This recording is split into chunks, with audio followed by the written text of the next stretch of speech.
পড়ছিলাম দিশেহারা কলমে সানা শেখ পর্ব সংখ্যা ৩। জিম থেকে ফিরে শাওয়ার নিচ্ছে শ্রাবণ। মনের সুখে গান গাইছে আর শাওয়ার জেল ঘষছে গায়ে। কলিং বেলের শব্দে কান বন্ধ করে দেয়। বিরক্তিতে কপাল ভ্রু কুঁচকে গেছে। পরপর আরো কয়েকবার কলিং বেল বেজে ওঠে।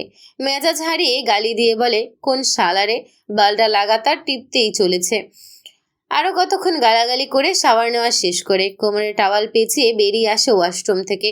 চরম বিরক্তি নিয়ে রুম থেকে বেরিয়ে আসে। মাঝে রাউন্ডে আসলে তো কলিং বেল বাজাবে না, ওনার কাছে এক্সট্রা চাবি আছে।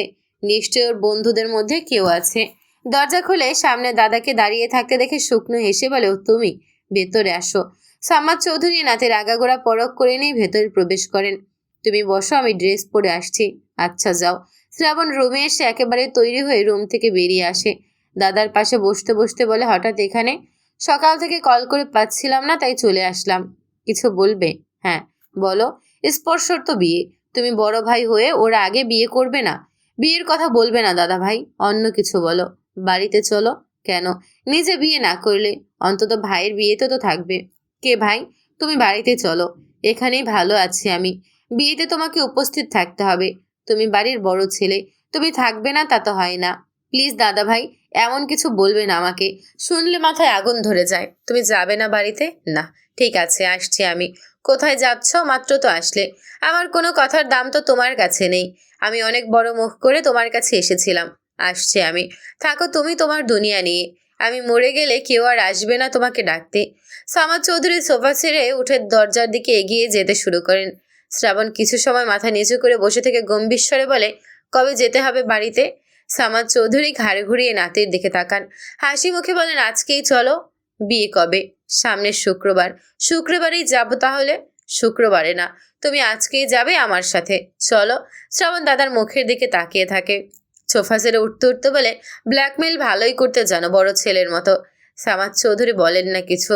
শ্রাবণ রুমে এসে একটা সুটকেসে নিজের প্রয়োজনীয় সবকিছু গুছিয়ে নিয়ে রুম থেকে বেরিয়ে আসে।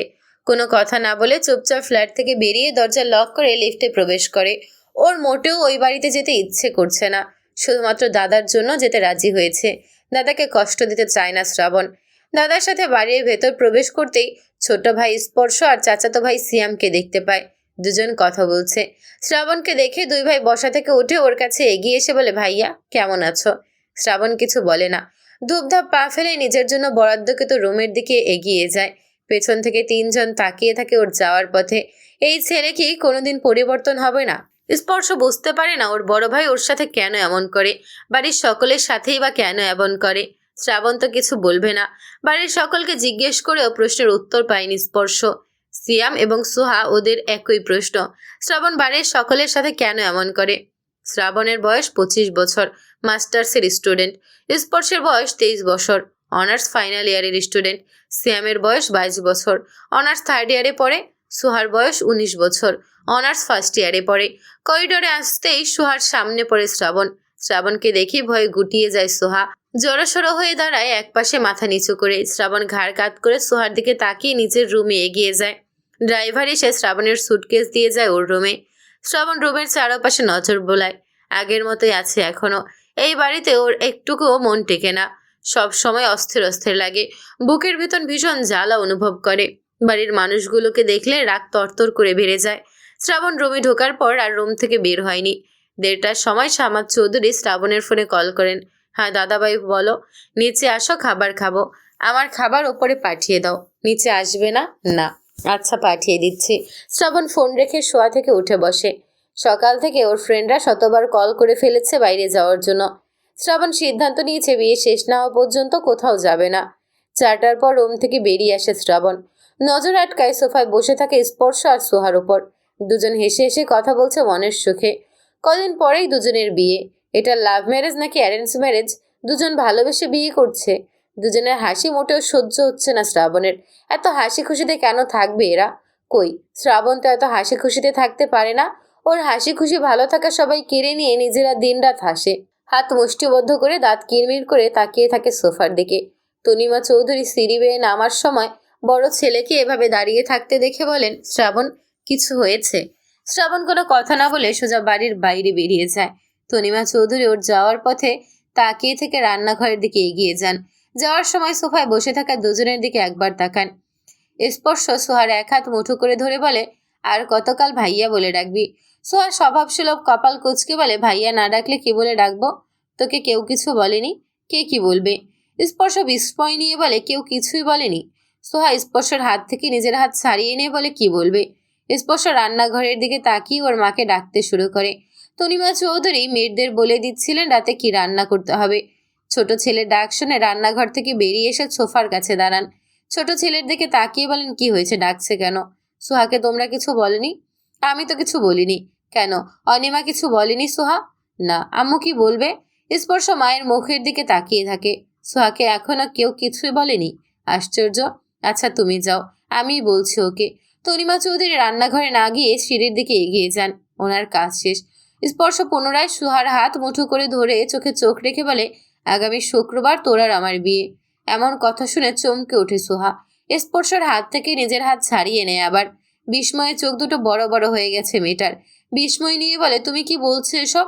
তোমার আমার বিয়ে মানে? মানে এটাই যে তোর আর আমার বিয়ে। আমি তুমি আমাকে কেন বিয়ে করবে? স্পর্শ সোহার দিকে একটু এগিয়ে আসে। সোহার দুই হাত মুঠো করে ধরে শক্ত করে ব্যাকুল স্বরে বলে, তুই কি আমাকে বিয়ে করতে চাইছিস না? প্লিজ সোহা, না করবি না? আমাদের বিয়েতে বাড়ির সবাই রাজি হয়ে গেছে, বিয়ের দিন তারিখও ঠিক হয়ে গেছে। আমি তোকে ভালোবাসি, অনেক ভালোবাসি। তুই আমার না হয়ে অন্য কারো বউ হলে আমি সহ্য করতে পারবো না। আমি দিশেহারা হয়ে যাব, এলোমেলো হয়ে যাব, সব কিছু ছেড়ে ছুড়ে সন্ন্যাসী হয়ে যাব, তারপর একদিন মরে যাব। পাগলের মতো কী সব বলছো? তোকে না পেলে আমি সত্যি সত্যি পাগল হয়ে যাব। দেখ, তুই কিন্তু না করবি না। হাত ছাড়ো আমার। সারা জীবন ধরে রাখবো তোর হাত, তোকে আগলে রাখবো, তোকে ভালো রাখবো আমি। সোহার বুকের ভেতর জোরে জোরে শব্দ হচ্ছে। স্পর্শের হাতের মুঠোয় থাকা হাত দুটোও কাঁপছে, বারবার চোখের পলক ফেলছে। স্পর্শ সোহার হাত দুটো ছেড়ে দুই গালে হাত রেখে মৃদু মুখে আগলে ধরে বলে, আমি তোকে ভীষণ ভালোবাসি সোহা। সোহা একটা কথাও বলে না। আর ওর বিয়ে আর ও জানলো সবার শেষে। বাড়ির একটা মানুষ ওকে জানালো যে আগামী শুক্রবার ওর বিয়ে। রাতে সকলের সাথেই তো খাবার খেলো, তখন তো বলতে পারতো। সকালেও তো একসাথে নাস্তা করলো সবাই, তখনও তো বলতে পারতো। ওর মাও ওকে বলল না। ওনার সময় বা কোথায়? সব কিছু তো সময় দিতে পারলো, ছেলে মেয়েকে দেওয়ার মতো সময় তো ওনার কাছে নেই। রোজ নিয়ম করে মেয়ের সাথে 3বার দেখা করেন, এটাই তো অনেক। কথা বলছিস না কেন সোহা? আমি রুমে যাব। তুই কি অন্য কাউকে ভালোবাসিস? সোহা দ্রুত দুদিকে মাথা নাড়িয়ে বলে, না না, কাউকে ভালোবাসি না আমি। তাহলে আমাকে ভালোবাসতে শুরু করে দে। লজ্জা পেয়ে দ্রুত মাথা নিচু করে নেয় সোহা। সোহার লজ্জায় রাঙা মুখ দেখে মুচকি হাসে স্পর্শ। দূরে দাঁড়িয়ে দুজনের দিকে কটমট করে তাকিয়ে আসে শ্রাবণ। সোফায় বসে প্রেম আদান প্রদান হচ্ছে। রাগে ওর শরীর রিরি করছে, ইচ্ছে করে গিয়ে দুটোর মাথা ফাটিয়ে দিতে। এদের রং ঢং সহ্য করে কিভাবে থাকবে এখানে? সোহার দুই হাতে মেহেদি লাগানো হচ্ছে। দুই হাত দুদিকে মিলে সিঁড়ি বেয়ে নিচে নেমে আসে। স্পর্শ সোহাকে দেখি বসা থেকে উঠে ওর কাছে এগিয়ে আসে। মুখের কাছে হাতে গিয়ে আস্তে আস্তে বলে, কিছু লাগবে? হ্যাঁ, পানি খেতে এসেছি। কখন থেকে ডাকছি, কেউ শুনছে না। আয়, আমি খাইয়ে দিই। স্পর্শের পেছন পেছন রান্নাঘরের কাছে এসে দাঁড়ায় সোহা। শ্রাবণ সোফায় বসে আছে, ঘাড় কাত করে সোহার দিকেই তাকিয়ে আছে। স্পর্শ পানি এনে সোহাকে খাইয়ে দেয় নিজেই। স্পর্শর মুখে হাসি একটুও সহ্য হচ্ছে না শ্রাবণের। সোহার ঠোঁটের পানি স্পর্শ মুছিয়ে দেয়। কি করছো? ভাইয়া আছে তো এখানে। ভাইয়া এদিকে তাকাবে না তুই জানিস? তার অন্যকে দেখার টাইম নেই। আর লজ্জা পাচ্ছিস কেন? আমি তো তোর হবু বর। আগামীকাল আমাদের বিয়ে। আমি আমার হবু বউয়ের ঠোঁটি মুছিয়ে দিয়েছি, অন্য কারো না। লাজুক ভঙ্গিতে হাসে সোহা। চলে যাওয়ার জন্য উল্টো ঘুরতে স্পর্শ ওর বাহু ধরে আটকে দেয়। গাল টিপে বলে, যত পালানোর আজকেই পালিয়ে নে। আগামীকাল কিন্তু পালানোর কোনো পথ পাবি না, তবে লুকাতে পারবি। সোহা প্রশ্নবোধক দৃষ্টিতে তাকালে স্পর্শ সোহার চোখে মুখে ফু দিয়ে মুচকি এসে বলে, আমার বুকে এসে লুকাবি? যা। ওরে আমার লজ্জাবতী রে। শ্রাবণ এতক্ষণ ধরে দুজনের দিকে তাকিয়ে আছে। এইবার ওর কারো খুশি ওর সহ্য হয় না। এদের দুজনেরটাও সহ্য হচ্ছে না। একে অপরের প্রতি এত প্রেম, সারাদিন একে অপরের সাথে চিপকে থাকে। যখনই চোখে পড়ে দুজনেই হাসছে। এত হাসি তোর মোটেও সহ্য হচ্ছে না। বসা থেকে উঠে কাচের গ্লাসটা ছুঁড়ে ফেলে ফ্লোরে। ঝনঝন শব্দ তুলে গ্লাসটা খণ্ড খণ্ড হয়ে ছড়িয়ে পড়ে। হকচকিয়ে সোহা আর স্পর্শ ভাঙা গ্লাসের দিকে তাকিয়ে শ্রাবণের দিকে তাকায়। শ্রাবণ অগ্নিদৃষ্টি নিক্ষেপ করে প্রস্থান করে। ওর ইচ্ছে করছে দুটোর গায়ে আগুন ধরিয়ে দিয়ে দাঁড়িয়ে দাঁড়িয়ে মজা দেখতে। ভাইয়ার হঠাৎ কি হলো? সোহা শ্রাবণের যাওয়ার পথে তাকিয়ে আনমনে বলে, ভাইয়া পাগল হয়ে গেছে। কি বলছিস এসব? ভাইয়া পাগল হবে কেন? পাগল না হলে কোনো কারণ ছাড়া গ্লাসটা ছুঁড়ে ফেললো কেন? কিছু হয়েছে বোধহয়, তুই রুমে যা, আমি দেখে আসছি। সোহা স্পর্শর পথ আগলে দাঁড়িয়ে তাড়াহুড়ো করে বলে, ভাইয়ার কাছে যেও না, এখন রেগে আছে, মারবে তোমাকে। স্পর্শ কপাল ভ্রু কুঁচকে বলে, মারবে কেন? তুই উপরে যা, আমি দেখছি কি হয়েছে। স্পর্শ সোহার কোনো কথা না শুনে বাইরের দিকে এগিয়ে যায় দ্রুত পায়ে। সোহা পেছন থেকে কয়েকবার ডাক দেয়। স্পর্শ বাড়ির বাইরে বেরিয়ে যেতেই সোহা নিজের রুমের দিকে এগিয়ে যায়। চিন্তা হচ্ছে স্পর্শের জন্য। ও তো জানে শ্রাবণ কতটা ভয়ঙ্কর মানুষ, রাগ উঠলে হুঁশ থাকে না। সেদিন তো রাগের মাথায় ওকে মেরেই ফেলছিল, আজকে স্পর্শের কিছু না করলেই হয়। স্পর্শ বাড়ির বাইরে বেরিয়ে আসলেও শ্রাবণকে দেখতে পায় না। গার্ডকে জিজ্ঞেস করলে জানতে পারে বাড়ি থেকে বেরিয়ে গেছে। ওর ভাই হঠাৎ তো রেগে গেল কেন? সকাল হতেই বাড়িতে মানুষজনে ভর্তি হতে শুরু করেছে। সবাইকে শুক্রবার আর শনিবারের দাওয়াত দেওয়া হয়েছে। সকালে বাড়ি সাজানো হয়েছে। গতকালকেও এই বাড়িতে বিয়ে বাড়ি বলে মনে হচ্ছিল না, কিন্তু আজকে বিয়ে বাড়ি বলে মনে হচ্ছে। বিয়ে হবে কমিউনিটি সেন্টারে। শহরের সবচেয়ে বড় কমিউনিটি সেন্টারে বিয়ের জন্য বুকিং দেওয়া হয়েছে। গতকাল রাত থেকে শ্রাবণ একজন শান্ত হয়ে আছে, কোনো রাগারাগি করেনি কারোর সাথে। যে যা জিজ্ঞেস করেছে সুন্দরভাবে উত্তর দিচ্ছে। ঠোঁটে হাসি না থাকলেও চেহারায় রাগের আগে গম্ভীর ভাবটা নেই। গত রাত থেকে ওকে দেখে বাড়ির সবাই অবাকই হচ্ছে, আবার খুশিও হচ্ছে। পরিবারের সাথে সময় কাটিয়ে হয়তো পরিবর্তন আসছে ওর মধ্যে। সোহাকে গোসল করানো হয় 11টা নাগাদ। ওকে এখন পার্লারে নিয়ে যেতে হবে ব্রাইডাল সাজের জন্য। শ্রাবণ গোসল করে একদম তৈরি হয়ে রুম থেকে বেরিয়ে নিচে আসে। পরনে সাদা ধবধবে পাঞ্জাবি, ফর্সা গায়ের রং, আবার পরেছে সাদা পাঞ্জাবি। দেখতে একটু বেশি ভালো লাগছে। চৌধুরী বাড়ির প্রায় সবাই হাঁ করে তাকিয়ে আছে শ্রাবণের দিকে। ওনারা আজকে প্রথম শ্রাবণকে পাঞ্জাবি পরনে দেখেছেন। বিয়ের শপিং করার সময় সামাদ চৌধুরী বড় নাতির জন্য ওই পাঞ্জাবিটা এনেছিলেন, নিজে পছন্দ করে। শ্রাবণ যে এই পাঞ্জাবি পরবে উনি ভাবেননি। শ্রাবণ পাঞ্জাবি পরেই না, পরতে দেখেনি বাড়ির কেউ। এভাবে হাঁ করে তাকিয়ে থাকার মানে কি? জোকারের মতো লাগছে আমায়। সামাদ চৌধুরী দ্রুত দুদিকে মাথা নাড়িয়ে বলেন, একদমই না দাদু ভাই, তোমাকে তো অনেক হ্যান্ডসাম লাগছে পাঞ্জাবি পরনে। আমি তো ভাবিনি এই পাঞ্জাবি পরলে তোমাকে এত ভালো লাগবে। শ্রাবণ আর কিছু বলে না। সোহার মা অনিমা চৌধুরী বলেন, যেটা বলছিলাম আমি, সোহাকে পার্লারে নিয়ে যেতে হবে। কে নিয়ে যাবে ওকে? সোহার বাবা মিস্টার শাহিন রেজা চৌধুরী বলেন, সিয়াম নিয়ে যাক। সিয়াম বলে, আমি তো গোসলও করিনি এখনো, 5 মিনিট সময় দাও, গোসলটা সেরে আসছি। দৌড়াদৌড়ি করে শরীর ঘেমে একাকার হয়ে গেছে। অনিমা চৌধুরী বলেন, 11:30টার মধ্যে পার্লারে যাওয়ার কথা। তোর গোসল করতে করতে তো দেরি হয়ে যাবে। দেরি হবে না। শ্রাবণ কাকির দিকে তাকিয়ে বলে, আমি বসেই আছি এখন, আপনারা চাইলে আমি সোহাকে পার্লারে নিয়ে যেতে পারি। সবাই আকাশ থেকে পড়ার মতো অবস্থা নিয়ে শ্রাবণের দিকে তাকায়। শ্রাবণ চৌধুরী বলছে এই কথা? অবিশ্বাস্য। এভাবে তাকানোর কি হয়েছে? শাহিন রেজা চৌধুরী বলেন, সত্যিই তুমি নিয়ে যাবে? মিথ্যে কেন বলবো? তাহলে তো ভালোই হয়। আমি গাড়িতে গিয়ে অপেক্ষা করছি, আপনারা সোহা আর ওর সাজার জন্য সবকিছু নিয়ে আসুন। আচ্ছা যাও। শ্রাবণ ফোনের স্ক্রিনে তাকিয়ে বাইরের দিকে এগিয়ে যায় ধীর পায়ে। বাড়ির সবাই স্বস্তির শ্বাস ফেলে। যাক, অবশেষে ছেলেটা ওনাদের সকলের সাথে স্বাভাবিক হচ্ছে। অনিমা চৌধুরী দ্রুত মেয়ের রুমে আসেন। ওনার সাথে একজন মেয়েড এসেছে। মেয়েদের হাতে ব্রাইড সাজানোর সবকিছু দিয়ে গাড়িতে নিয়ে রাখতে বলে সোহাকে নিয়ে রুম থেকে বেরিয়ে আসেন। সবাই এখন তৈরি হতে চলে গেছে। গোসল করবে, রেডি হবে, সময়ের ব্যাপার। বিয়ে তো আর যেমন তেমন করে সাজলে হবে না। স্পর্শ গোসল করতে ওয়াশরুমে ঢুকে গেছে কিছুক্ষণ আগেই। বাড়ির বাইরে এসে শ্রাবণের গাড়ি আর গাড়ির ভেতর শ্রাবণকে দেখে সোহার পা দুটো স্থির হয়ে যায়। তড়িৎ গতিতে মায়ের মুখের দিকে তাকিয়ে বলে, আমাকে পার্লারে কে নিয়ে যাবে আম্মু? শ্রাবণ নিয়ে যাবে। ছ্যাদ করে ওঠে সোহার বুকের ভেতর। দ্রুত দুদিকে মাথা নাড়িয়ে বলে, আমি ভাইয়ার সাথে যাব না আম্মু, তুমি চলো আমার সাথে।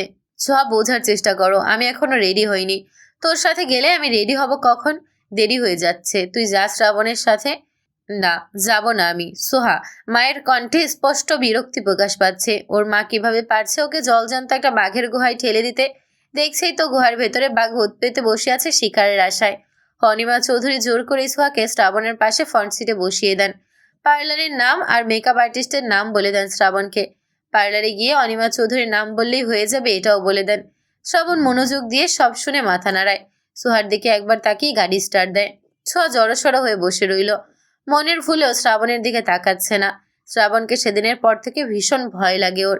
দেখলেই মনে হয় এই বুঝি এসে গলা চেপে ধরবে। সোহা। সোহা চমকে উঠে শ্রাবণের দিকে তাকায়। ওকে ডাকছে কেন আবার? শ্রাবণ সোহার দিকে তাকিয়ে স্বাভাবিক স্বরে বলে, স্পর্শকে ভালোবাসিস? সোহা কথা বলে না। শ্রাবণ অভয় দিয়ে নরম কোমল স্বরে বলে, ভয় পাচ্ছিস কেন? ভালোবাসিস স্পর্শকে?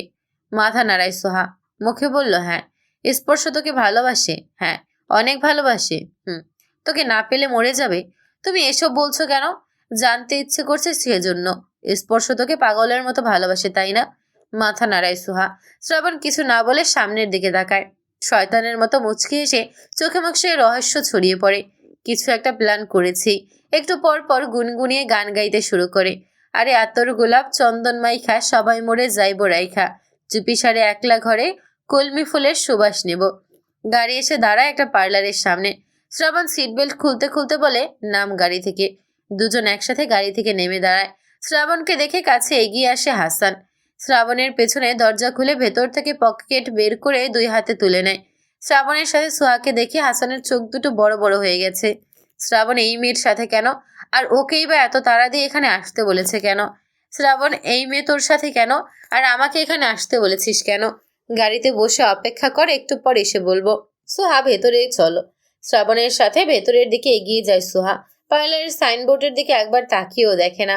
সোহাকে সাজাতে বেশি সময় লাগেনি। সোহার ইচ্ছে ছিল নিজের বিয়েতে ভারী সাজ দেবে, কিন্তু ওর মা কি করলো? এই প্যাকেজ কেন চুজ করেছে? এই সাজ সোহার পছন্দ হচ্ছে না। দেখতে সুন্দর লাগছে, কিন্তু সোহা আরেকটু ভারী সাজ চেয়েছিল। ওর মাকে তো বলেছিল ওর পছন্দ সম্পর্কে।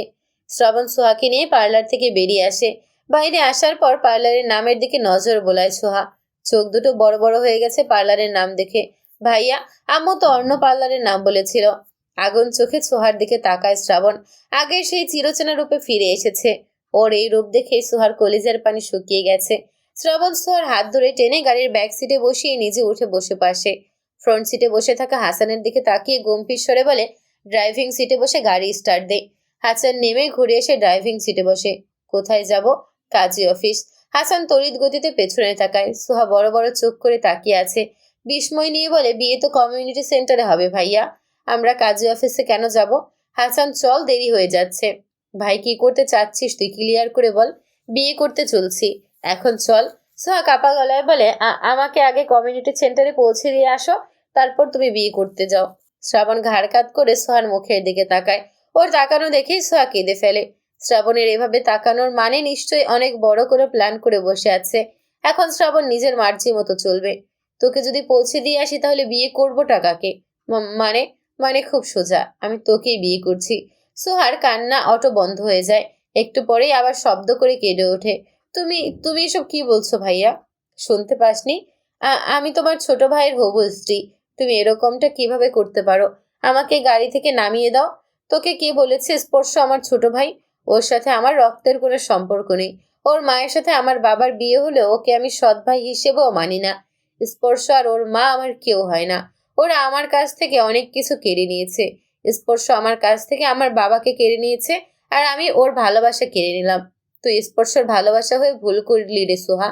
না তুই ওর ভালোবাসা হতি, আর না আমার তোকে বিয়ে করার মতো ফালতু একটা সিদ্ধান্ত নিতে হতো।